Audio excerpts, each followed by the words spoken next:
Dua pertanyaan. Saya seorang Muhammadiyah memutuskan puasa hari Sabtu, lalu negara mengumumkan puasa hari Ahad. Saya ikut mana? Lalu kata yang datang dari kelompok ini, atiullah wa atiur rasul wa ulil amri minkum. Taatlah kepada ulil amri. Kata yang Muhammadiyah, ulil amri itu Din Samsudin, bukan Jokowi. Karena ini kan tidak diangkat berdasarkan surah. Coba tengok tafsirnya. Ulil amri itu ulama, bukan pemimpin. Ini demokrasi, kata dia. Kata yang satu lagi, kamu kalau nggak mau ikut presiden, bakar aja KTP-mu, bakar aja SIM, pergi tinggal ke hutan sana. Akhirnya kelailah. Kenapa pertentangan ini terjadi? Karena sidang isbatnya diekspos. Akhirnya 2 tahun belakangan ini muncul ide, jangan lagi sidang isbat itu diekspos sehingga semua nonton. Sidang isbat di ruang tertutup, mau kelahi antara NU sama Muhammadiyah, kelahi di ruang tertutup itu, tapi suara yang keluar tetap satu. Itu yang terjadi di Mesir. Antara hisab, ilmu astronomi, dengan ru'yah yang pakai itu dikombinasikan. Jadi hisab dengan ru'yah bukan dikonfrontir, ditabrakkan, tapi dikombinasikan. Maka yang mestinya keluar itu satu suara. Sudah terwujud 2 tahun ini bisa satu suara. Karena waktu itu sidang isbatnya tertutup, nanti yang keluar adalah langsung satu kata. Dengan ini kami semua ormas sepakat bahwa besok adalah 1 Ramadan. Walaupun bisik-bisik di dalam katanya ini mereka Ustadz seperti arisan. Untuk tahun ini Muhammadiyah, untuk tahun depan NU. Wallahu alam, betul atau tidak, tapi yang jelas mampu mempersatukan. Andai ini terjadi, satu, amat sangat baik, bagus, positif. Orang luar agama kita tidak membenturkan kita. Andai balik ke lagu lama, dibenturkan antara ormas dengan negara, ikut mana? Saya pribadi menyarankan istafti qalbak wa in aftakal muftun. Ikutlah apa yang engkau yakini benar menurut engkau, walaupun 1000 orang berfatwa, memberikan fatwa kepadamu. Fatwa yang dikeluarkan oleh Muhammadiyah benar, fatwa yang dikeluarkan oleh Majelis Ulama Indonesia benar. Titik persimpangannya di mana? Penetapan pada angka minimal. MUI, NU menetapkan angka 2 derajat.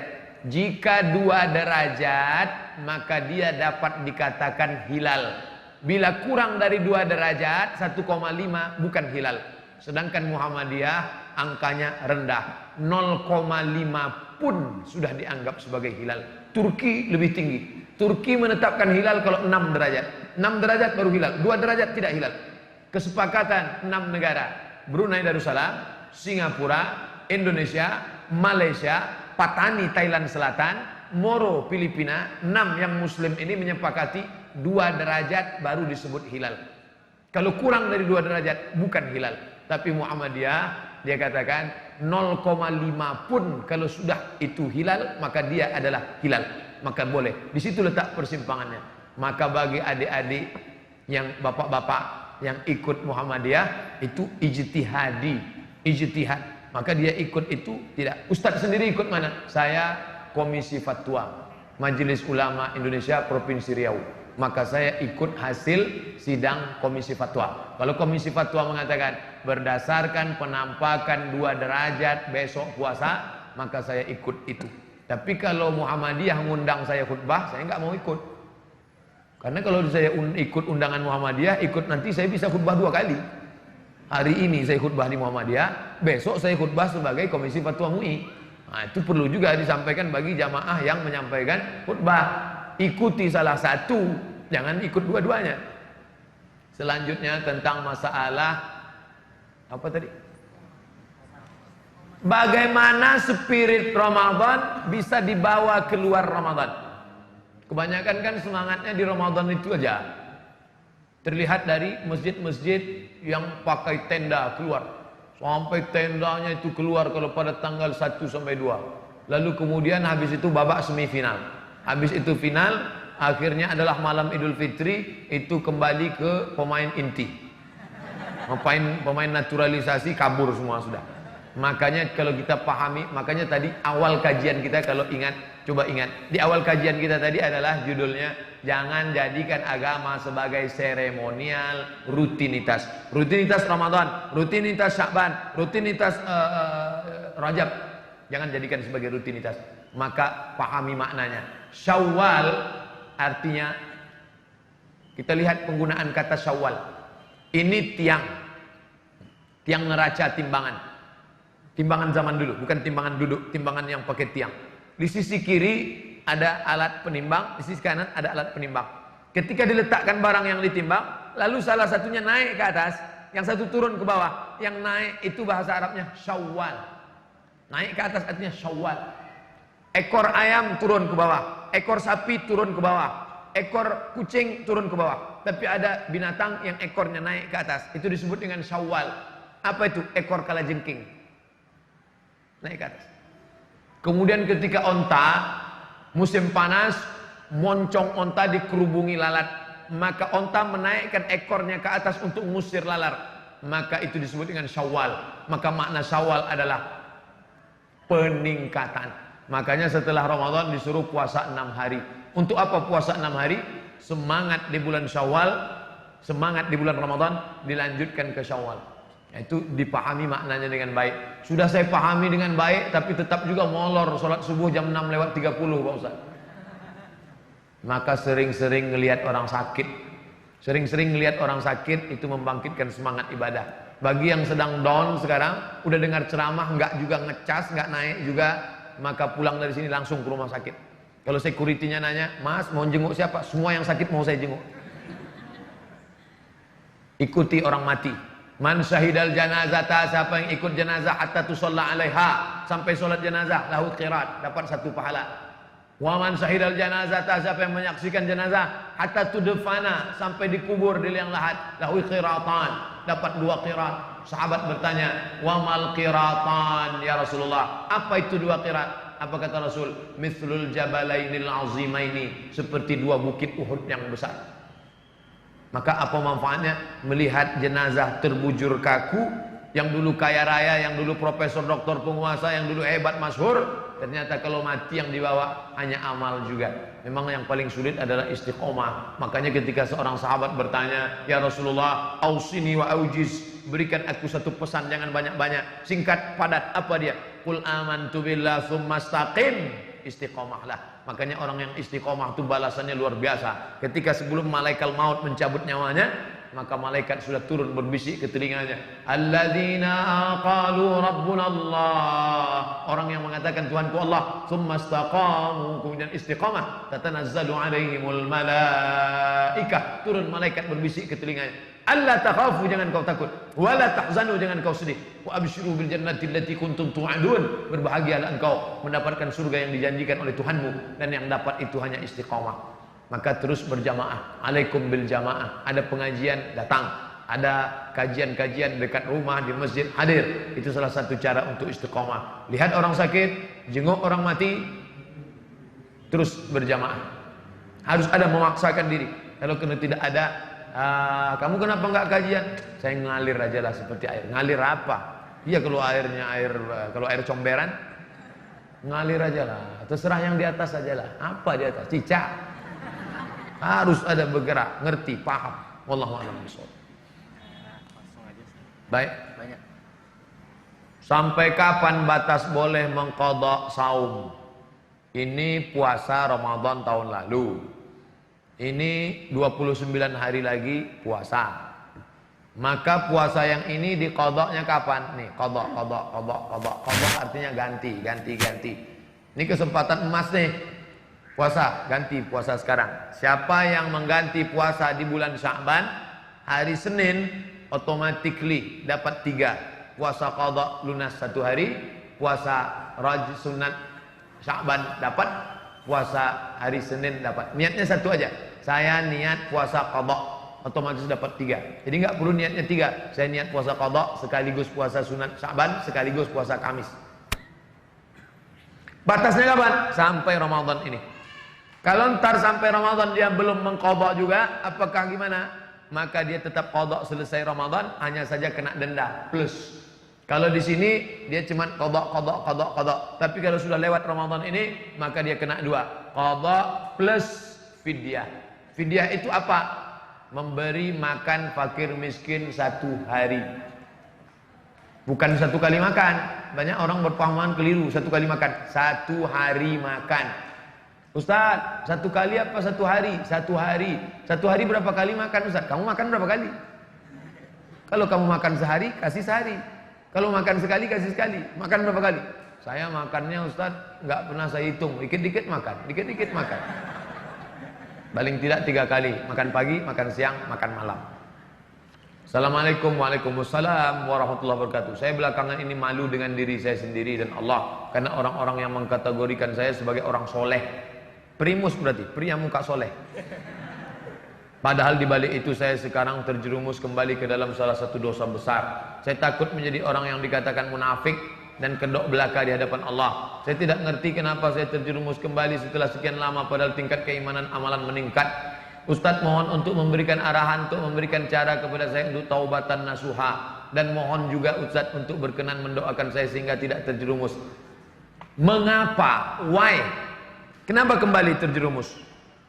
Maka kalau ada orang tobat, setelah tobat dia kembali ke masa lalu, yang perlu ditelusuri adalah mengapa dia kembali. Akar masalah penyakitnya apa? Saya kembali ke yang lama itu Pak Ustadz karena masalah ekonomi. Oh, berarti anda terjebak riba. Sebelum tobat riba, setelah tobat kembali ke riba. Berarti ekonominya mesti diperbaiki. Lepaskan dirimu dari riba. Berarti ekonomi. Apa sebabnya? Saya dulu Pak Ustadz sudah berhenti, nggak lagi nyanyi-nyanyi karaoke, lagu metal, lagu hantu, lagu setan. Tapi sekarang masih. Sebabnya Pak? Pergaulan. Berarti harus di-cut pergaulannya. Sebab kamu kenapa? Saya kembali ke masa lalu, perbuatan ini. Masalahnya apa? Seks. Kenapa muncul masalah seks? Karena belum menikah. Ya nikah. Man istata'a minkumul ba'ah. Siapa yang sudah mampu falyatazawwaj, menikah. Kalau nggak sanggup menikah, falaihi bisawm. Perbanyak puasa sunat. Makan berkurang, libido seksual turun, nafsu ada, tenaga nggak ada. Nafsunya ada, tenaganya nggak ada. Apalagi mahasiswa di kampus datang kawan, tengok tuh ada cewek cantik. Mana? Udah nggak ngeliat dia. Maka disuruh banyak mempuasa sunat. Maka jangan mengobati masalah yang sebenarnya bukan inti masalah. Maka saya kalau ceramah saya mesti tahu dulu ini masalahnya apa. Jangan sampai kita bawa entrostop, ternyata orang sakit migrain. Kita bawa bodrek, dia mencret, nggak sesuai. Maka kamu yang paling mengerti tentang dirimu. Apa masalahmu? Atasi masalah tanpa masalah. Nggak ada ya syariah. Kenali diri. Halakam ru'un lam ya'rif qadrahu. Orang yang paling celaka adalah orang yang tidak mengerti dirinya. Kamu masalah sekarang. Iya. Masalah kamu apa? Disitulah letak masalahnya Pak Ustaz. Saya tak mengerti apa masalah saya. Ini paling masalah. Bagaimana hukum menikahi wanita yang sudah tidak perawan lagi? Padahal lelaki itu belum pernah melakukan serupa kepada wanita. Apakah boleh menikahinya? Nama kitabnya Fikih Sunnah. Nama penulisnya Sayyid Sabiq. Sayyid Sabiq mengutip dari kitab Majmu' Fatawa Ibnu Taimiyah. Bunyi teksnya begini. Inishtarata bikran fabanat thayban falahul fashu. Ini perempuan, nggak tahu entah gadis entah tidak, gaya-gayanya kayak gadis. Lalu ini ada seorang lelaki, dia ingin perempuan yang gadis. Adinda, sebelum aku menikahimu, tak ingin terjadi penyesalan di akhir masa. Apakah engkau menjaga kehormatanmu selama ini? Lalu si ini percaya, karena dia lihat tanda-tandanya seperti menjaga. Dia untuk menjurus langsung, dia tidak ingin menyakiti hati si perempuan. Ternyata setelah menikah, inilah yang dikatakan Imam Ibnu Taimiyah, inishtarata bikran. Kalau laki-laki ini mensyaratkan istrinya mesti perawan, fabanat saiban, ternyata tidak perawan, falahul fashu, maka dia punya hak untuk fasah. Fasah artinya pembatalan pernikahan. Ternyata perempuan itu mengaku di malam itu atau bla bla bla, maka dia mesti datang ke wali perempuan itu. Pak, ternyata begini-begini keadaannya. Maka sesuai pendapat Ibnu Taimiyah dalam kitab Majmu' Fatawa yang dinukil oleh Sayyid Sabiq dalam kitab Fikih Sunnah. Kalau nggak ingat, pokoknya begitu aja lah. Ini starata bikran, kalau seorang laki-laki mensyaratkan istrinya mesti bikr, gadis, fabanat saiban, ternyata tidak gadis, falahul fashu, maka dengan ini aku membatalkan pernikahan. Bapak nggak perlu tahu orang lain ini bla bla cerita ini, jangan langsung jangan diekspos ke FB. Ini penyakit orang sekarang. Begitu terjadi masalah, ternyata kau tidak seperti yang kuinginkan. Kasihan. Bagi yang suka tolong like and share. Bukan begitu cara menyelesaikan masalah. Selesaikan menurut tuntunan syar'i agama Islam. Tapi ternyata tidak semua laki-laki begitu. Banyak laki-laki yang siap. Kamu gimana? Walaupun tidak perawan, aku tetap menerima dia Pak Ustadz. Apalah arti sebuah keperawanan? Jadi jangan samakan semua laki-laki. Yang penting dari awal itu jangan ada dusta di antara kita. Jazakallah Ustadz, semoga Allah ridho kepada Ustadz mendapat lindungan. Amin ya rabbal alamin. Tapi ini berlaku bagi yang awal-awal. Jangan setelah anak 2 baru. Setelah anak lahir 2 baru dia bilang, ternyata aku dulu tidak bisa menerimamu, jadi ku lepas engkau sekarang. Lah dia yang 2 ini gimana? Apakah puasa sholat yang pernah tinggal wajib diganti, sementara kita sudah lupa? Segala yang tinggal sholat yang lama-lama dulu wajib diqadha. Tapi kata Ustadz kami nggak perlu diqadha, istighfar aja cukup. Astaghfirullah Rabbal baraya. Selesai. Itu pendapat Ibnu Taimiyah. Hanafi, Maliki, Syafi'i, Hambali mengatakan wajib diqadha, diganti. Cara gantinya gimana? Selesai satu sholat langsung qadha. Ntar zuhur, ntar Jumat Pak Ustadz. Oke, Jumat. Selesai sholat Jumat langsung qadha zuhur. Bagi yang pakai usolli, NU, Perti pakai usolli, Muhammadiyah Persis nggak pakai usolli, niat sholat qadha karena Allah Ta'ala. Allahu Akbar. Jadi qadhanya setiap selesai sholat fardu satu qadha. Di mana kami bisa lihat referensinya? Al-Fiqhul Islami wa Adillatuh, Syekh Wahbah Az-Zuhaili. Terjemahan bahasa Indonesia Gemah Insani Press. Kami nggak punya duit beli buku Pak Ustadz, maunya di internet aja. www.google.com, tulis di search Google itu, tulis qadha sarwat, itu keywordnya, K kunci, word kata kunci, qadha sarwat. Qadha artinya tentang qadha, sarwat Ustadz Sarwat membahas tentang itu, lengkap 4 pendapat ulama. Kenapa Ustadz ambil dari pendapat Ustadz Sarwat? Saya ambilnya bukan dari Ustadz Sarwat, saya ambil dari Al-Fiqhul Islami wa Adillatuh Syekh Wahbah Zuhaili. Tapi untuk terjemahan Indonesianya belum ada, yang edisi PDF mungkin ada sebagian, tapi sulit untuk dicari. Tapi kalau untuk ringkasnya Ustadz Sarwat sudah tuliskan itu. Itu saran bagi yang tidak bisa bahasa Arab. Masalah puasa Pak Ustadz, puasa tidak ada khilafiyah, puasa wajib diqadha. Faman kana minkum maridan, siapa yang sakit, au ala safarin, atau musafir, fa iddatum min ayyamin ukhar, ganti di hari yang lain. Apa pandangan Ustadz tentang fenomena sekarang adanya beberapa Ustadz yang saling tahzir, yang bikin umat bingung? Fenomena sekarang dia bilang. Ini bukan sekarang Mas Bro. Tahzir mentahzir dari dulu. Ini ada ulama namanya Syekh Mukbil. Syekh Mukbil bin Hadi Al-Wadi'i. Ini ada ulama namanya Syekh Yusuf Al-Qardawi. Mukbil mentahzir Qardawi. Jadi kalau Ustadz Adi Hidayat ditahzir itu nggak seberapa. Saya share bukunya, judulnya Iskatul Kalbil Awi Yusuf bin Abdillah Al-Qardawi. Iskat membungkam, kalbi anjing, awi nggonggong. Membungkam anjing, menggonggong Qardawi. Yusuf Qardawi anjing. Kalau Yusuf Qardawi anjing, saya ini apa? Jadi jangan heran nanti kalau ada orang mentahzir saya, mentahzir Ustadz, itu dalam dunia mereka biasa. Dunia siapa? Dunia ahli tahzir. Kerjanya mentahzir aja. Namanya ahlul bait, ahlul bid'ah wa tahzir. Mentahzir ulama lebih berpahala daripada puasa sunat dan sholat sunat. Buka nama penulisnya Syekh Syayji, ahli hadis dari Riyadh. Protokolat As-Salafiyah Al-Jadidiyah, protokol salafi gaya baru. Mentahzir lebih berpahala. Jangan ikuti Ustadz Arifin Ilham, pelaku bid'ah. Bahkan Ustadz Khalid Basalamah yang ikut zikir pun ditahzir. Apa hukumnya ikut mendengar ceramah orang yang ikut ahli bid'ah?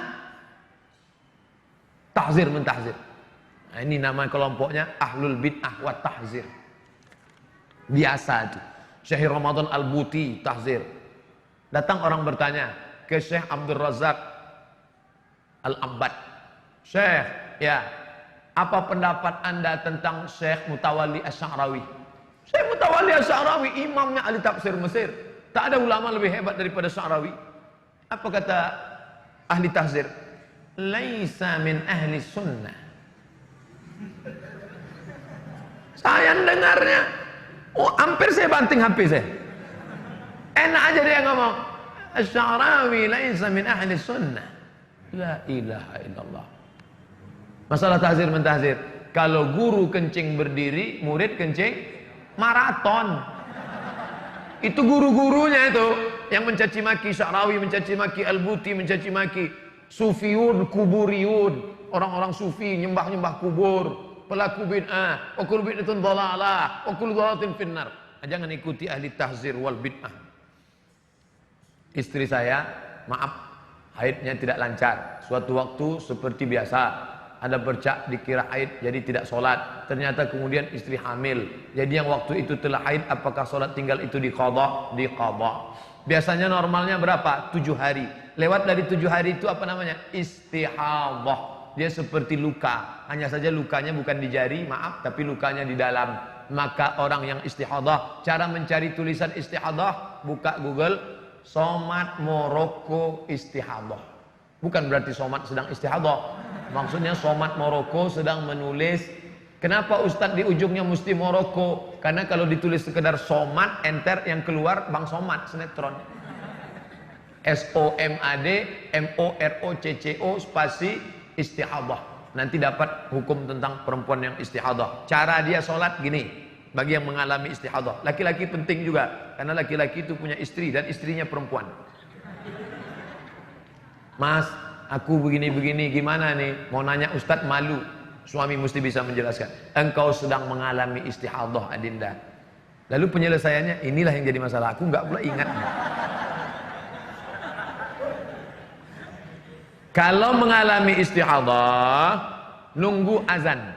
Masuk waktu azan zuhur. Allahu Akbar, Allahu Akbar. Maka perempuan yang istihadhah tadi langsung bersih-bersih. Bersihkan semua bersih. Habis itu maaf, dia pakai pembalut. Habis itu dia berwuduk, langsung sholat. Andai menetes saat sholat, ma'fu anhu. Tapi dia nggak boleh bersihnya sebelum azan. Setelah masuk waktu baru. Karena kalau sebelum azan dia bersih-bersih, maka menetes saat itu dia tidak ma'fu anhu, tapi sebagai najis. Ini juga bisa terjadi pada laki-laki. Kalau perempuan namanya istihadhah, laki-laki namanya sulusul baul. Baul artinya kencing, sulusu artinya rantai. Kenapa disebut kencing rantai? Karena kencingnya berantai, nggak putus-putus. Kerannya rusak. Tes, tes, tes, tes. Maka kalau dia mengalami seperti itu, pertama dia mesti pijat terapi, sembuh insya Allah. Minum obat. Kalau tidak juga dalam merasa penyembuhan pengobatan, maka caranya dia setelah azan masuk waktu sholat, dia pergi ke kamar mandi, bersih, dia pakai apa namanya, setelah dia balut, dia ikat, terserah, habis itu dia sholat. Allahu Akbar. Andai menetes pada saat itu, maka itu ma'fu anhu, termaafkan. Bisa terjadi pada laki-laki, bisa terjadi pada perempuan. Ustadz, dalam kitab Syarah Kashfus Syubhat Syekh Ibnu Utsaimin disebutkan bahwa Nabi Nuh alaihissalam adalah rasul pertama dan malaikat Israel bukan penjabut nyawa, melainkan malaikat maut. Penjelasannya, Nabi Adam bukan nabi. Kata Syekh Ibnu Utsaimin, Ahlus Sunnah wal Jamaah sepakat jumhur ulama, semua nabi yang 25 itu nabi dan rasul. Karena di dalam Al-Quran itu disebutkan nabi-nabi dan rasul. Kenapa cuma Adam, Idris, Nuh, Saleh, Ilyas, Ilasa sampai 25? Karena hanya 25 nama itulah yang ada dalam Quran. Tapi itu bukan batasan, tapi itu sebagai example. Sepakat jumhur ulama bahwa nabi-nabi dan rasul adalah yang 25 itu. Jadi kalau ada yang mengatakan Adam bukan nabi, maka dia sudah keluar dari jumhur. Dan memang mereka biasanya menyalahi jumhur, keluar daripada jumhur. Jumhur ulama Adam, Idris, Nuh, Hud, Salih, Ilyas, Ilyasa, Zakaria, Musa, Yahya, Isa, Daud, Sulaiman, Ayub, Musa sampai Muhammad SAW sepakat nabi dan rasul. Mereka boleh jadi menerima untuk dirinya disampaikan kepada umatnya, atau dia melanjutkan nabi yang sebelumnya. Maka Adam tidak diperselisihkan jumhur bahwa dia nabi dan rasul. Baca tulisan itu dalam buku-buku tauhid, karena tauhid itu objek kajiannya tentang 6: Allah, malaikat, nabi, hari kiamat, kiamat, takdir. Tentang nama malaikat tidak ada dalam hadis namanya Israel, tak ada. Lalu bagaimana dengan lagu bila Israel datang memanggil? Nama Israel itu bukan dari hadis Nabi. Nah, yang jadi masalah, bolehkah kita mengambil yang bukan dari hadis, mengambil dari kitab perjanjian lama? Maka jika dia tidak terkait tentang masalah Allah, masalah akidah, boleh. Contoh, Imam Ibnu Katsir yang ahli hadis dan ahli tafsir, yang punya tafsir Al-Quranil Azim tentang umur Nabi Ibrahim saat anaknya lahir. Umur Nabi Ibrahim 86 tahun ketika Ismail lahir. Itu bukan dari hadis. Dari mana dia ambil? Dari kitab perjanjian lama, dari riwayat-riwayat. Ini riwayat Israiliyat namanya. Israiliyat tidak boleh diambil kalau terkait dengan akidah. Tapi kalau terkait dengan kisah, terkait dengan historis, tak jadi masalah. Karena masalah Israiliyat terbagi 3. Yang pertama, yang terakhir masalah akidah. Nabi menyobek, disobek Nabi Taurat yang dibawa oleh Umar. Umar bawa Taurat, kata Umar dan Nabi, Umar sini, itu apa? Taurat ya Rasulullah. Nabi sobek.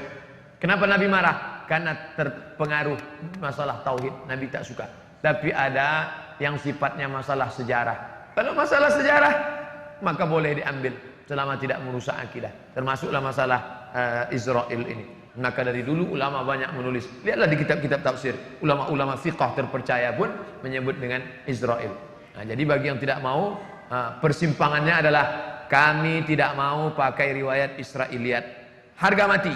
Yang satu mengatakan Israiliyat pun boleh dipakai kalau hanya dalam kasus masalah historis sejarah. Ketika bulan Ramadan, kenapa masih ada orang yang berbuat mungkar? Padahal setan kan dibelenggu. Futihat abwabus sama, dibuka pintu langit. Futihat abwabul jannah, dibuka pintu surga. Wa ghulliqat abwabun nar, dikunci pintu neraka. Wa suffidat asyayatin, setan-setan dibelenggu. Saya orangnya suka penasaran. Ini hadis setan dibelenggu. Kenapa rumah makan setan tetap buka? Yang Ustaz masuk rumah makan setan, kakinya kelihatan, wajahnya enggak. Rumah makan hantu, ghost restoran. Kenapa setan tetap ada? Maka setelah saya baca, kata Imam Nawawi dalam kitab Al-Minhaj Syarah Sahih Muslim Ibn Al-Hajjaj, kata dia, di situ maknanya setan bukan terikat, tapi melihat iman kita seolah-olah setan terikat. Contoh, saya mau ceramah. Pas saya datang ke masjid, rupanya saya terlambat, sudah ada ustadz pengganti. Lalu saya duduk di situ. Selesai tausiah, apa kata ustadz pengganti? Waktu ustadz duduk tadi, mulutku rasanya terkunci. Apakah mulut dia terkunci atau enggak? Enggak terkunci. Lalu kenapa dia katakan terkunci? Karena ustadz ada duduk di situ, aku grogi, seolah-olah, sekonyong-konyong, seakan-akan mulutku terkunci. Begitu juga dengan ini. Apa kata iblis? Kata setan, karena kekuatan imanmu mas bro, maka aku merasa terkunci, terikat. Dia sudah bolak-balik ngajak, ayo makan, ayo makan, ayo makan, ayo makan. Tidak. Saat puasa sunat nih, puasa sunat. Bro, ayo minum yuk. Katakan tidak. Say no to drink. Makan yuk. Enggak. Aku yang bayar. Oke. Di saat engkau kuat, maka seolah-olah setan terbelenggu dan terkunci. Begitu kata Imam Nawawi, penjelasan tentang setan terbelenggu. Jadi nanti kalau ada yang nanya, katanya setan terbelenggu Pak Ustaz, kok orang masih tetap banyak sweet-sweet, orang tetap banyak buat dosa? engkau akan membelenggu setan dengan kekuatan imanmu. Hukum baca doa iftitah dalam sholat sunat rawatib apa? Sunnat. Allahu Akbar kabira, Allahumma ba'id baini wa baina khatayaya, wajjahtu wajhi alladzi fatara samawati. Buka buku saya 77 tanya jawab sholat, download gratis di internet. Iftitah 1, iftitah 2, iftitah 3, iftitah 4, iftitah 5. Iftitah hukumnya sunat, baik pada sholat fardu maupun sholat sunat. Tapi kawan saya cepat betul sholatnya Pak Ustaz. Allahu Akbar, Allahu Akbar. Dia nggak baca iftitah, dia cuma baca Fatihah saja. Jadi iftitah saja, Fatihah saja sah. Baca Fatihah saja sah. Cuman ibarat makan ya nasi sama kecap doang. Tentu kita maunya full, ada sayurnya, ada dessertnya, ada cuci mulutnya, ada cuci kakinya, ada semuanya lengkap. Maka dia ada iftitahnya, ada ayatnya panjang, tasbihnya lengkap, tumakninahnya mantap. Nah, itu. Jadi jangan cuma, jadi nanti kalau kelihatan ada cepat, itu cepat betul, nasi sama kecap tuh. Ustaz, sejak guru ngaji saya tidak bisa ngajar lagi, saya jadi banyak belajar agama lewat buku dan YouTube. Bagaimana hukumnya Pak Ustaz? Ngaji lewat YouTube boleh, tapi dengan syarat yang ngomong di YouTube itu siapa. Kamu mesti tahu orangnya, orangnya ada wujudnya di dunia ini. Jangan sampai dia tak berwujud. Diberitakan ada seorang, itu nggak betul. Yang suaranya aneh-aneh itu bukan orang itu. Jangan sampai antum belajar nama guru kamu siapa? Naruto. Saya ceramah seminggu di Kuala Lumpur, jamaah titip salam. Anak-anak kecil, Ustadz mau ke Kuala Lumpur ya? Iya. Tolong titip salam sama Upin Ipin ya. Saya di Malaysia, saya nggak ketemu. Upin Ipin itu fiktif, nggak ada orangnya. Jadi kalau belajar sama siapa? Sama Ustadz Somad. Ustadz itu ada wujudnya, ada. Ini orangnya, ini nomor HP-nya. Kalau nggak paham bisa ditanyakan. Ustadz dalam ceramah Ustadz yang judulnya ini saya nggak paham artinya apa. Kalau begitu modelnya bisa. Sedangkan media itu sebagai alat saja, boleh. Tapi kalau nggak jelas orangnya, saya dengar Ustadz Idrus Ramli. Ustadz Idrus Ramli itu ada orangnya. Bukan Ustadz alam gaib. Ada nyata. Sama Ustadz Ade Hidayat ada orangnya. Sama Ustadz Fulan ada. Boleh nanya. Bagaimana cara melawan hawa nafsu yang selalu berbisik untuk ngajak pacaran? Pertama, buanglah pacar pada tempatnya. Ganti nomor, buang FB, putuskan. Ustadz ngomong aja. Emangnya Ustadz dulu waktu kuliah nggak pacaran? Saya kuliah 4 tahun di Mesir nggak punya pacar. Kenapa? Nggak dapat. Kampus laki-laki dengan kampus perempuan jaraknya 15 km. Al-Azhar, kami di lokal laki-laki semua. Anak Indonesia, mahasiswa Indonesia zaman saya kuliah dari 1998 sampai 2002 di Kairo. Zaman saya kuliah anak Indonesia 2.400 orang. Yang laki-laki 2.100, yang perempuan 300. Persaingan ketat. Saya diuntungkan oleh keadaan. Oleh sebab itu mahasiswa-mahasiswa saya sadar kalian zaman sekalian sekarang sulit. Dulu zaman kami kenalan sama perempuan susah. Zaman sekarang tinggal ketik namanya, langsung dapat, say hello, makan bakso 2 kali selesai. Oleh sebab itu godaan kalian luar biasa dan balasannya juga luar biasa. Al-ibadatu fil haraji. Orang yang tetap istiqomah dalam ibadah padahal waktu itu zaman banyak fitnah, kahijratin ilayya. Dia sama seperti berhijrah kepadaku, kata Nabi SAW. Andai saya disuruh ada yang nawarin, Ustadz mau muda lagi umur 20, enggak sanggup saya. Godaan yang luar biasa. Tapi anak-anak muda yang sekarang istiqomah dari sejak kemarin sore di Masjid Kota Bandung Al-Fathu, anak-anak muda. Tadi subuh anak-anak muda. Yang sekarang anak-anak muda. Malah saya menduga nampaknya orang tua sudah banyak yang meninggal dunia. Sebab itu kalian mesti istiqomah. Putuskan kontak yang kira-kira membuat pintu kita masuk ke dalam. Namanya sadduz zari'ah, menutup pintu. Duduk berdua di tengah taman orang banyak, itu enggak haram. Duduk kita satu kursi berdua. Orang ramai di tengah taman, enggak berdosa. Tapi menurut sadduz zari'ah haram. Kenapa? Karena itu akan berlanjut kepada yang lain-lain. Makanya hindari ini miss call. Ini sekarang banyak laki-laki perempuan katanya ta'aruf, casingnya ta'aruf, isinya pacaran. La talbisul haqq bil batil. Jangan kamu campur yang hak dengan yang batil. Tak baik. Oleh sebab itu yang agak mengarah-arah ke sana, buang. Ada SMS masuk, Ustaz, bolehkah saya membangunkan teman saya untuk tahajud? Apa namanya? Tahajud call. Itu hanya celah setan saja untuk masuk. Kalau memang sudah serius, maka datang ke orang tuanya, Pak, saya orangnya mungkin tak kaya, tapi insya Allah untuk menghidupi 7 turunan siap. Saya memang mungkin tidak soleh Bapak, tapi untuk menjaganya, mendidiknya sampai dunia akhirat, saya ingin agar anak Bapak sudi menemani saya sampai malaikat maut tiba. Kenapa enggak Israel? Kami enggak percaya hadis itu Pak. Kalau Bapak siap, saya ingin pinang anak Bapak dengan setumpuk emas dan segenggam permata.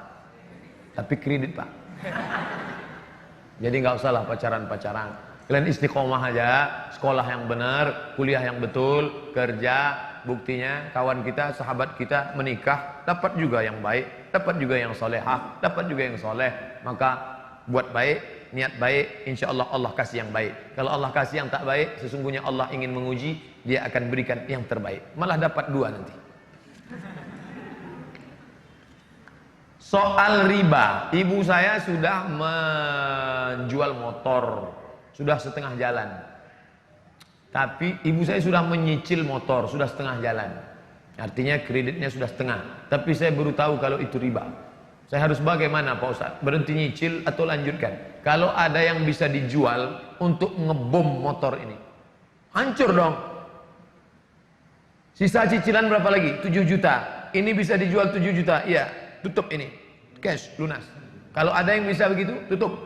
Kalau nggak bisa Pak Ustadz, motornya dijual. Sehingga putus. Kalau jual motor, saya jalan kaki.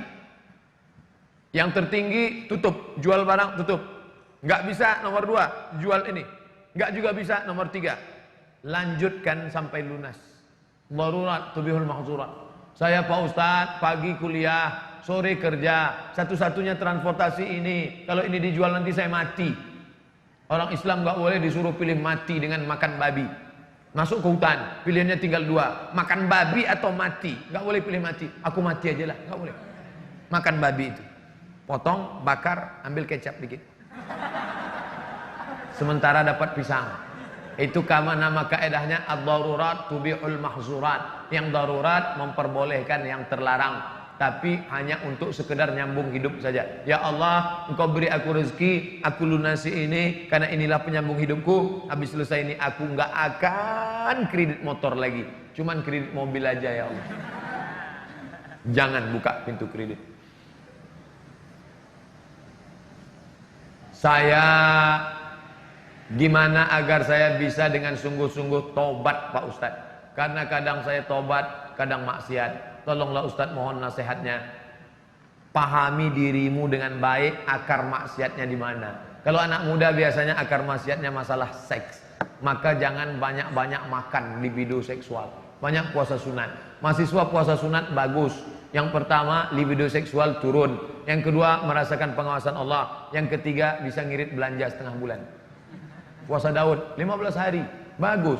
Kuliahnya tetap jalan, banyak. Coba, ini terapi nggak bisa teori. Coba rasakan sendiri. Ustadz dulu gimana? Kami dulu kuliah sering puasa sunat, puasa sunat, puasa sunat. Apalagi waktu itu krisis moneter, harga dolar 20.000. Tinggal di Mesir, orang tua ngirim sulit susah. Banyak kami puasa sunat.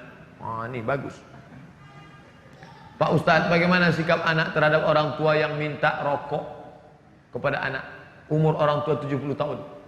Anak itu tahu kalau rokok itu racun. Apakah berdosa anak itu? Bagaimana sikapnya? Jangan kasih rokok.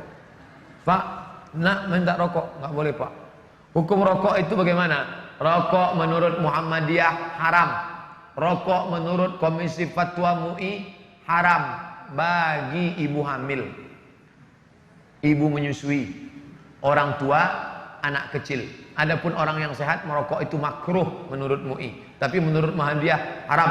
Menurut Mufti Mesir haram. Menurut Mufti Saudi Arabia Syekh Abdul Aziz bin Baz haram. Nah, jadi kalau bapak, ibu, adik-adik berpihak kepada pendapat yang mengatakan haram, maka merokok itu sama macam makan babi. Tapi kalau dia berpendapat saya lebih condong kepada yang makruh nampaknya Pak Ustaz, bagi sama dengan makan jengkol. Nah, jadi ini penting fatwa ini. kalau ada yang memberikan rokok kepada orang tua renta, itu menurut MUI pun haram. Karena yang tidak boleh merokok itu ibu hamil, ibu menyusukan, orang tua renta yang sakit, dan anak-anak. Nah, ini tetap haram dia.